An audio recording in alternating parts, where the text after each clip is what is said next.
Welcome back sa ating FB page na Review with Leonalyn at sa ating YouTube channel na Solving Math with Leonalyn. So anyway, dito naman ulit tayo sa number sequence or letter sequence or mix. Maraming mga kahalintulad nito sa mismong civil service exam at pati na rin sa NAPOCON. So paano nga ba ito sagutan? Pattern lang. Kung kabisado nyo na paano hanapin yung mismong pattern, madali na lang sa inyo ang sagutan yung mga katulad nito. So anyway, dito muna tayo sa letters. So mga letters. Paano nga ba sagutan kapag mga letters? So titingnan lang natin kung ilan ba yung mga letters na balilaktaw ba o yung missing. A, B, C, D, E, E, F, G, H, I, J, K, L, M. So, bali, 2, 3, 4. Malamang dito ay 5. M, N, O, P, Q, R, S. Tapos, letter T na ito. 5 na yan. So, therefore, dapat 6 ang nandito. R, S, T, U, V, W, X, Y, Z.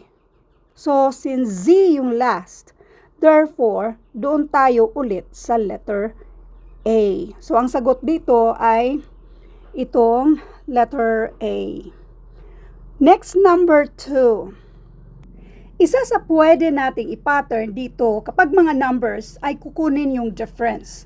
Kapag meron tayong, kasi kadalasan makukuha natin yung pattern kapag kinukuha natin yung mismong difference, lalo na kapag wala naman masyadong obvious sa mga numbers na bigla ang taas kaya siya, may nadoble kaya. Mukhang may nadoble, pero doon muna tayo sa kukunin ang difference. Bigger number minus smaller number, this is 3. So mag plus 3 tayo. Bigger number minus smaller number, this is 6 plus 6. 22 minus 10, this is 12, so plus 12. 46 minus 22, this is 24. Meron na tayong obvious na pattern dito kasi lahat ng ito ay nadoble. So, nadoble ang lahat ng yan. So, therefore, doblehin lang natin sa 24, this is 48. 48 plus 46, and this is 94. So, this is 94. Isa pang pattern. Doon tayo sa medyo nadoble kasi ito. So, what if itong si 1 ay i-multiply natin ng 2? So, that is 2. Kulang pa siya, add natin ng 2 para maging 4. Next. So, this is 4. 4 times 2, this is 8. Kung add natin ang 2, this is equal to 10.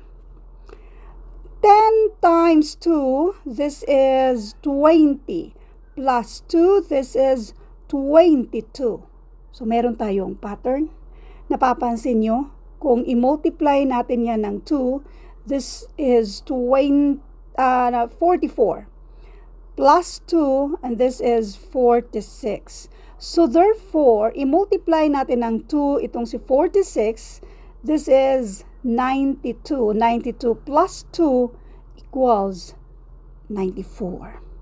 Thank you for watching, and all I hope na meron kayong natutunan sa videong ito. Thank you and God bless.